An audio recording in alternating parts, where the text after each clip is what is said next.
Hello दोस्तों, आप सभी का हमारे यूट्यूब चैनल पर स्वागत है। तो आज की इस वीडियो में हम करेंगे सिंधु घाटी सभ्यता के 50 इंपॉर्टेंट क्वेश्चंस जो अक्सर एग्जाम में पूछे जाते हैं। तो चलिए वीडियो को शुरू करते हैं।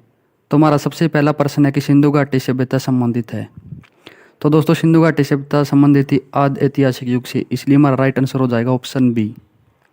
उसके बाद नेक्स्ट आता है कि हड़प्पा सभ्यता की जानकारी का प्रमुख स्रोत है। तो यह दोस्तों पुरातात्विक खुदाई, इसलिए हमारा राइट आंसर हो जाएगा ऑप्शन सी। उसके बाद नेक्स्ट प्रश्न आता है कि हड़प्पा सभ्यता की खोज किस वर्ष हुई।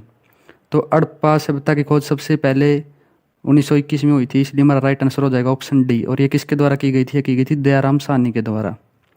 उसके बाद आता है सिंधु घाटी सभ्यता को आर्यों से पूर्व रखे जाने का महत्वपूर्ण कारक क्या है। तो वो थे दोस्तों मृद बांड।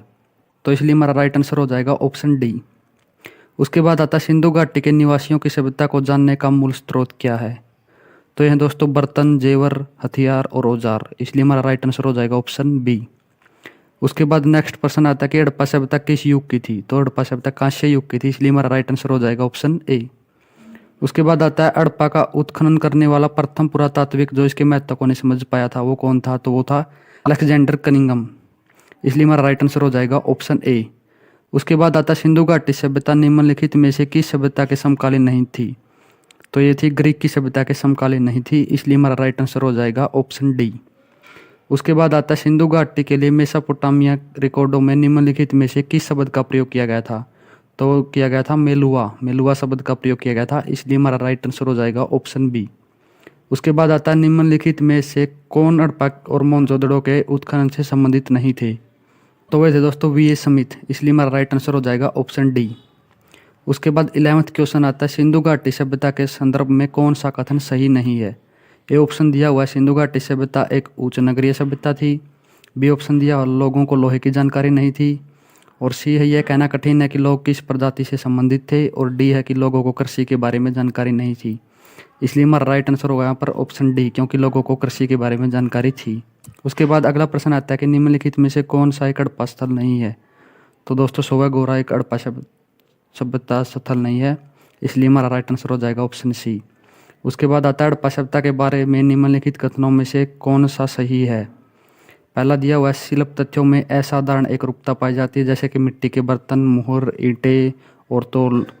और सेकंड है कि बाद के हड़प्पा स्थलों में भी उसी निर्माण तकनीक को उपयोग में लिया गया जो परिपक्व हड़प्पा स्थलों में प्रयुक्त की गई थी। तो ये दोनों कथन सही हैं, इसलिए हमारा राइट आंसर हो जाएगा ऑप्शन सी।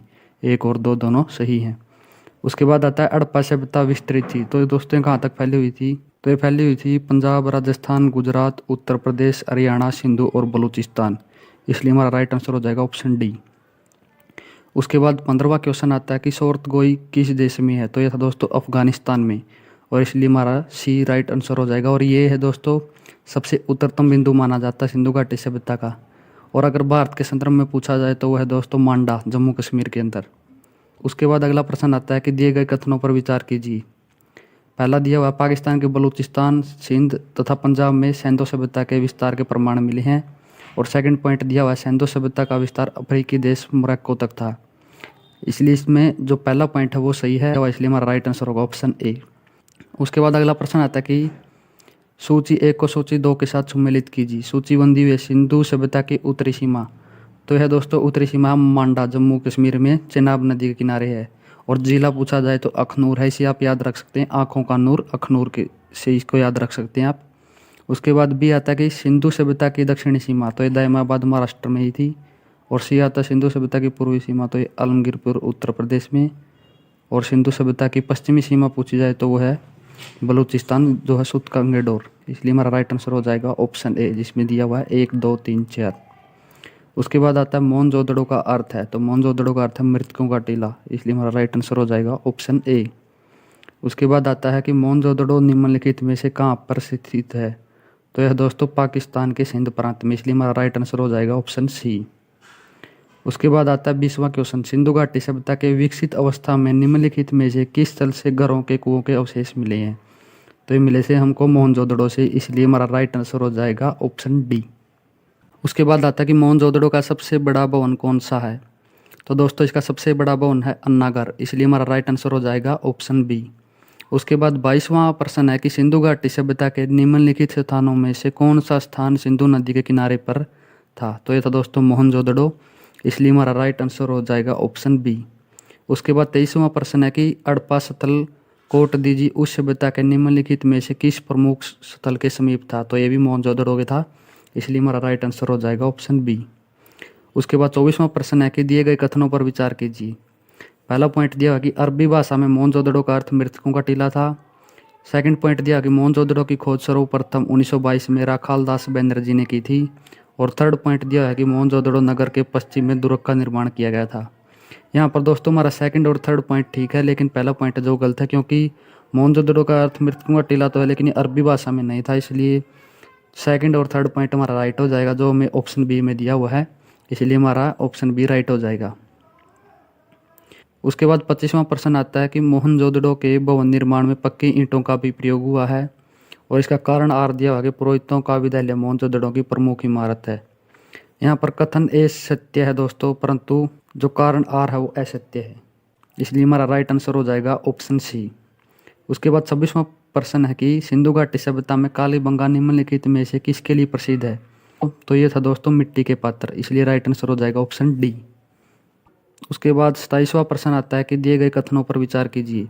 पहला पॉइंट दिया हुआ कि कालीबंगा में 2 टीले मिले हैं जो सुरक्षा दीवारों से घिरे हुए हैं। सेकंड पॉइंट है कि कालीबंगा के लोग एक ही खेत में एक साथ 2 फसलें उगाना जानते थे। और थर्ड पॉइंट है कि कालीबंगा के भवन कच्चे ईंटों से बने हुए हैं। तो ये तीनों पॉइंट हमारे सही है, इसलिए हमारा राइट आंसर हो जाएगा ऑप्शन सी 1, 2 और 3। उसके बाद 28वां प्रश्न आता है कि धोलावीरा जिस राज्य में स्थित है वह है। तो ये कहाँ पर है दोस्तों, गुजरात, इसलिए राइट आंसर हो जाएगा ऑप्शन ए।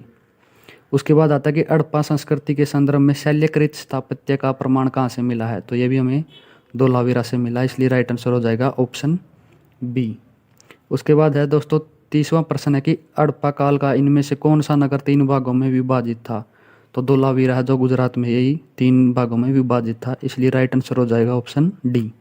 उसके बाद 31वां प्रश्न है कि निम्नलिखित में से कौन सा स्थल गग्गर एवं उसकी सहायक नदियों की घाटी में है। तो यह दोस्तों बनावली, इसलिए राइट आंसर हो जाएगा ऑप्शन डी।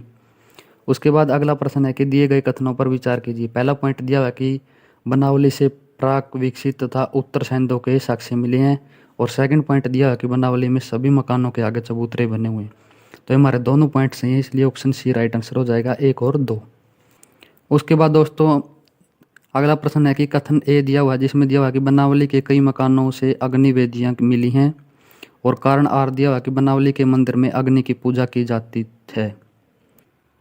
तो दोस्तों इसका कथन ए सत्य है, परंतु कारण आर असत्य है। उसके बाद दोस्तों अगला प्रश्न है कि निम्नलिखित में से कौन सा स्थल सिंधु घाटी की सभ्यता से संबंधित नहीं है। तो हमारा पाटलिपुत्र है, इसलिए राइट आंसर हो जाएगा ऑप्शन सी। उसके बाद 35वां प्रश्न आता है कि कथन ए दिया हुआ जिसमें दिया हुआ कि रोपड़ से संस्कृति के 6 चरण मिले हैं। और इसका कारण आर है कि इसका आधुनिक नाम रूपनगर है। तो इसका राइट आंसर हो जाएगा ऑप्शन बी। कथन ए तथा कारण आर दोनों सत्य हैं, परंतु आर ए की व्याख्या नहीं करता है। उसके बाद 36वां प्रश्न आता है कि हड़प्पा के काल का तांबे का रथ किस स्थान से प्राप्त हुआ। तो ये हमको दायमाबाद जो है महाराष्ट्र में, वहाँ से प्राप्त हुआ था, इसलिए हमारा राइट आंसर हो जाएगा ऑप्शन सी। उसके बाद 37वां प्रश्न है कि हड़प्पा सभ्यता के स्थल एवं उनके स्थितियों संबंधित निम्नलिखित युग्मों से कौन सा एक सही सुमेलित नहीं है। तो हमारा ऑप्शन डी राखी गढ़ी, जो राजस्थान में दिया हुआ, लेकिन राखी गढ़ी हमारा हरियाणा में है, हिसार जिले के अंदर, तो इसलिए राइट आंसर हो जाएगा ऑप्शन डी। उसके बाद 38वां प्रश्न है कि हड़प्पा सभ्यता के निम्नलिखित स्थलों में से कौन सा महाराष्ट्र में अवस्थित है। तो यह दोस्तों दायमाबाद, इसलिए हमारा राइट आंसर हो जाएगा बी, जिसमें दिया हुआ केवल 3। उसके बाद 39वां प्रश्न आता है कि लोथल किस नदी के किनारे अवस्थित है। तो यह दोस्तों बोगवा नदी के किनारे, इसलिए राइट आंसर हो जाएगा ऑप्शन बी। उसके बाद अगला प्रश्न है कि किस हड़प्पाई स्थल से फारस की मुद्रा प्राप्त हुई है। तो ये भी हमें लोथल से मिली है, इसलिए राइट आंसर हो जाएगा ऑप्शन ए। उसके बाद अगला प्रश्न है कि निम्न में से कौन सा सिंधु घाटी सभ्यता का एक बंदरगाह शहर माना जाता है। तो लोथल ही जो बंदरगाह शहर माना जाता है, इसलिए राइट आंसर होगा ऑप्शन बी। उसके बाद 42वां प्रश्न आता है कि निम्नलिखित में से कौन सा लोथल से प्राप्त नहीं हुआ है। तो दोस्तों लोथल से अलंकृत ईंटों का प्रयोग और अन्नागर जो हमें प्राप्त नहीं हुआ है, इसलिए थर्ड और फोर्थ पॉइंट है जो हमारा राइट हो जाएगा, जो ऑप्शन बी में दिया हुआ है, इसीलिए ऑप्शन बी हमारा राइट आंसर हो जाएगा। उसके बाद अगला प्रश्न आता है कि सूर्यकोटड़ा की खोज किसने की थी। तो ये की थी जेपी जोशी, इसलिए हमारा राइट आंसर हो जाएगा ऑप्शन सी। उसके बाद आता है कि किस स्थल के एक कब्रिस्तान से कलश समाधान का साक्ष्य मिले हैं। तो ये भी हमें सुरकोटड़ा से मिले हैं, इसलिए हमारा राइट आंसर हो जाएगा ऑप्शन बी। उसके बाद 45वां प्रश्न आता है कि सुमेलित कीजिए, यहाँ पर स्थान दिए हुए हैं, उनके खोजकर्ता के नाम दिए हुए हैं। तो ए दिया हुआ हड़प्पा, तो हड़प्पा की खोज की गई थी दोस्तों दयाराम साहनी के द्वारा। मोहनजोदड़ो की खोज की गई थी राखालदास बनर्जी के द्वारा, और चनोदड़ो की खोज की गई थी गोपाल मजूम द्वारा, और लोथल की खोज की गई थी रंगनाथ राव के द्वारा, इसलिए हमारा राइट आंसर हो जाएगा ऑप्शन ए। उसके बाद दोस्तों अगला प्रश्न आता है कि सूची 1 को सूची 2 से सुमेलित कीजिए तथा सूचियों के नीचे दिए गए कूट से सही उत्तर का चयन कीजिए। यहाँ पर दोस्तों स्थलों के नाम और उनके स्थान दिए हुए हैं। तो मांडा है सबसे पहले, मांडा, तो मांडा है दोस्तों हमारा जम्मू कश्मीर, दायमाबाद है महाराष्ट्र, कालीबंगा है जो राजस्थान में, और राखी गड्डी हरियाणा में। तो इसलिए जो हमारा राइट आंसर हो जाएगा ऑप्शन सी। उसके बाद दोस्तों 47वां प्रश्न है कि सूची 1 को सूची 2 से सुमेलित कीजिए और सूची के नीचे दिए गए कूट से सही उत्तर चुनिए। सूची 1 और सूची दी हुई है, सबसे पहले दिया हुआ हड़प्पा, तो हड़प्पा की खोज की गई थी दयाराम साहनी के द्वारा।